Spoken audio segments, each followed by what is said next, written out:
விவாகரத்து மனு.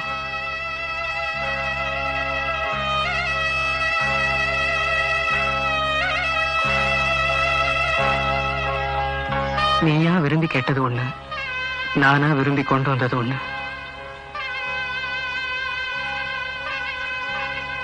நேத்து நீ விவாகரத்து கேட்டப்போ விளையாட்டா கேக்குறியா இல்ல நிஜமாவே கேக்குறியான்னு எனக்கு புரியல. ஆனா இப்ப நீ சொன்னதெல்லாம் கேட்டதுக்கு அப்புறம் நீ கேட்டதுலயும் நியாயம் இருக்குன்னு எனக்கு தோணுது. என்னை பொறுத்தவரை உன் கடந்த காலத்தை பத்தி எனக்கு எந்த விதமான அக்கறையும் இல்ல.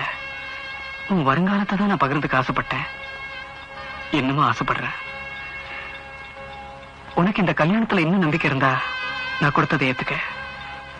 இல்ல இந்த கல்யாணம் வேண்டாம், சுதந்திரம் தான் வேணும்னு நீ நினைச்சினா இந்த விவாகரத்து மனுல கையெழுத்து போடு. நீ எந்த முடிவு எடுத்தாலும் அதுக்கு நான் முழு மனசோட சம்மதிக்கிறேன்.